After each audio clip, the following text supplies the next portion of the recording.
Hello and welcome back to my channel guys your prep. और आप सभी का स्वागत है। आज मैं एमपीपीएससी यूनिट 10 का जो पार्ट 2 है, स्टेट इलेक्शन कमीशन, उसके लिए वीडियो लेकर के आ गया हूँ। और आप सभी से रिक्वेस्ट है कि प्लीज़ वीडियो को लाइक कर दीजिएगा, चैनल को सब्सक्राइब करिए। और मैं बहुत जल्दी करंट अफेयर्स की वीडियो बनाने वाला हूँ। करंट अफेयर्स को हम इस साल के 2023 के जनवरी से लेकर के अक्टूबर तक सारा कवर करेंगे। लेकिन अक्टूबर तक की और इसके पहले के मंथ्स की वीडियो जो होंगी, मतलब जुलाई के बाद की, अगस्त, सितंबर और अक्टूबर, ये 3 मंथ्स की वीडियो को थोड़ा दिन आपको वेट करना पड़ेगा, बिकॉज ये करंट थोड़ा अपडेट होने में टाइम लगता है। इसी के साथ ये 2 पेज की जो स्लाइड है उसको हम जल्दी से कवर कर लेते हैं विद इम्पोर्टेंट आर्टिकल्स। पहले हम बात करते हैं Madhya Pradesh state election commission की। तो ये जो मैंने फैक्ट यहाँ पे लिखे हुए हैं, इससे डायरेक्ट एक क्वेश्चन बन सकता है। वो सीधा सीधा आपसे ये पूछ सकते हैं कि Madhya Pradesh state election commission का स्टैब्लिशमेंट कब हुआ। तो आप ये लिख दीजिएगा 1994, वहाँ पे ऑप्शन दिया रहेगा। एक और कमाल की बात बताता हूँ। हम लोग थोड़ा छोटे थे तब है ना, चीटिंग कर लेते थे कहीं ना कहीं से, या कोई तो कर ही लेता होगा आपके ग्रुप में, कोई कहीं किसी भी ग्रुप में। लेकिन उस समय हम ये चीज़ नहीं समझते थे। आज हम इस चीज़ को समझ रहे हैं। मैं बहुत सिंपल एग्जाम्पल इसलिए दे रहा हूँ। आप ऐसा समझिए कि आप ऐसा समझिए कि पेपर में क्वेश्चन दिया हुआ है और आपके सामने आंसर भी दिया हुआ है, बट आपको सही आंसर को ही करेक्ट करना है। तो कितना सिंपल हो जाएगा अगर इस अप्रोच के साथ अगर आप पेपर को अपने अटेम्प्ट करते हैं इस बार के। First thing. सेकंड थिंग, अगर वो आपसे है ना पूछता है कि किस प्रकार की बॉडी है, तो जितनी भी स्टेट इलेक्शन कमीशन है, ये सारे आर्टिकल बेस्ड है। और आपके आर्टिकल कॉन्स्टिट्यूशन में लिखे हुए हैं। अगर आपका आर्टिकल कॉन्स्टिट्यूशन में लिखा हुआ है तो वो कैसी बॉडी हो गई? Constitutional based. ठीक है ना, कॉन्स्टिट्यूशनल बॉडी हो गई। अगर वो आर्टिकल नहीं लिखा हुआ है तो वो नॉन कॉन्स्टिट्यूशनल बॉडी हो गई। इसके अलावा स्टैट्यूटरी बॉडी। तो इन तीनों का डिफरेंस मैंने ऊपर आई बटन पे आ रहा होगा, यहाँ पे आई बटन आ रहा होगा, वहां पे मिल जाएगा आपको। मैं इसका लिंक है ना डिस्क्रिप्शन बॉक्स में भी डाल दूंगा। इसके बाद टेन्योर। अब टेन्योर में 6 ईयर्स और 65 ईयर्स, विच एवर इज एनियर। तो इसको समझ लीजिए, बहुत सिंपल है। मान लीजिए स्टेट इलेक्शन कमीशन का कोई चेयरमैन बनता है, और वो इतनी एज में बनता है, 60 ईयर्स की एज में बनता है वो व्यक्ति। तो अगर वो 65 का हो जाता है तो उसको रिटायरमेंट लेना पड़ेगा। अगर वो 59 का है और फिर वो 65 तक ही उसको, मतलब उसको होल्ड कर सकता है। आप बोलेंगे कि सर अगर 62 का हुआ तो 62 का हुआ तो वो सिर्फ 65 तक रह सकते हैं।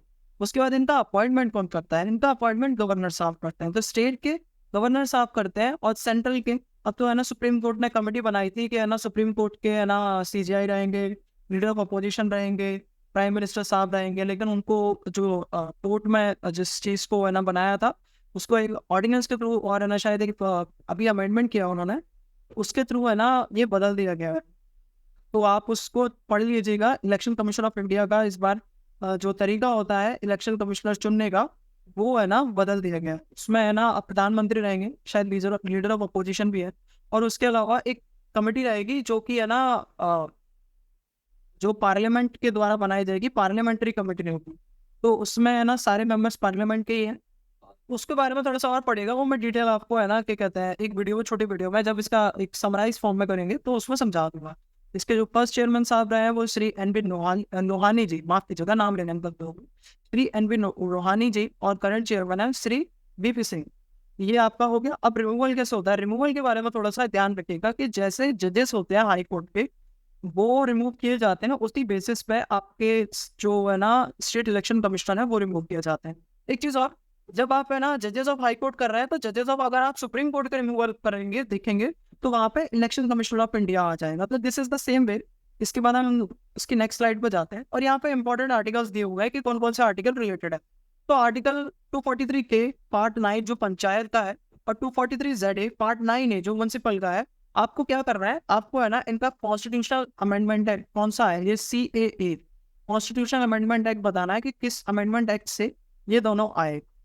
ठीक है ना? वैसे आंसर आप अगर मेरे को कमेंट में दे देगा तो बहुत अच्छा है। बाकी बता देता हूँ, 73 74 आया था, 73 शायद पंचायत आया था, 74 से म्युनिसिपल आया था। अगर मैं फिर भी गलत हूँ तो प्लीज आप मुझे करेक्ट कीजिएगा, क्योंकि मेरे को बड़ा अच्छा लगेगा कि आपने है ना मुझे करेक्ट किया फर्स्ट। इसके बाद जो हमारा स्टेट इलेक्शन कमीशन है वो पंचायत के और म्यूनसिपालिटी के चुनाव करवाता है। तो इसमें इंपॉर्टेंट आर्टिकल जो आपका 243 के है, 243 के में आपका ये दिया हुआ है पंचायत के बारे में। उसमें पार्ट 1 है, वो सुपरिटेंडेंस डायरेक्शन कंट्रोल देता है इलेक्टोरल रोल्स के लिए। इलेक्शन कमीशन अपॉइंट किए जाते हैं गवर्नर द्वारा। 243 to conditions and tenure of the state election commissioner, जो कि गवर्नर डिसाइड करते हैं, और रिन्यूअल प्रोसेस भी सेम होता है जैसे जजेस ऑफ द हाई कोर्ट है। ये आपका दिया हुआ है तो वो पर्टिकुलर आर्टिकल पूछ सकते हैं आपसे कि है ना, ये जो लाइन है रिमूवल प्रोसेस का, ये कौन से आर्टिकल में दी हुई है।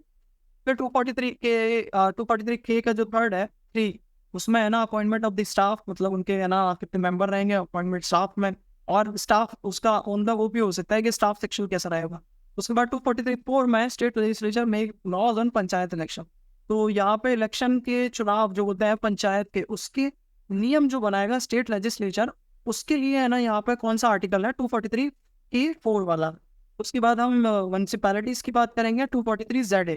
एक होता है जिला परिषद। जिला परिषद का चुनाव कैसे होता है उसके बारे में थोड़ा सा मेरे को आप कमेंट करके बताइएगा, अगर आपको पता चल जाए तो बहुत अच्छी बात है। आई एम वेरी सॉरी, मेरे फोन का है ना वो आ गया है, क्या कहते हैं, बॉटम अप। फिर उसके बाद 243(ZA) के बारे में बात करेंगे, तो सुपरिटेंडेंस जो सेम है ऊपर, वो है ना आपका क्या कहते हैं सेम मेंशन इन 243 के। ये सारी चीज़ें आपकी म्यूनिसिपैलिटीज क्लियर रहेंगी।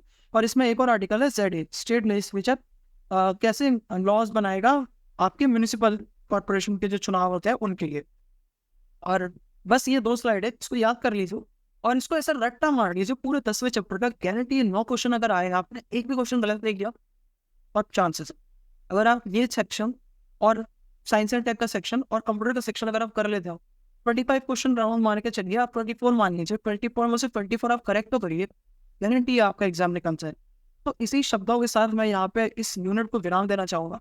प्लीज़ लाइक करिए, कमेंट करिए और सब्सक्राइब करिए। पता है नॉन सब्सक्राइबर बहुत ज़्यादा है, सब्सक्राइबर बिल्कुल नहीं है। इसके अलावा मुझे बड़ा दुख हुआ कि है ना इस समय 90 डिग्री बना हुआ है मेरे है ना एनालिटिक्स में, मतलब पिछले कुछ दिनों में सिर्फ एक ही व्यू आया है और आज तक एक भी व्यू नहीं है, मतलब लास्ट 2 डेज में और क्या कहते हैं उसके बीच में एक व्यू आया, फिर अब 2 दिन तक कोई भी व्यू नहीं आया। तो प्लीज़ बहुत रिक्वेस्ट है, प्लीज़ सब्सक्राइब करना सब लोग, प्लीज़ वीडियो को देखो। इसी के साथ जय हिंद, जय भारत, आपको सबका दिन शुरू।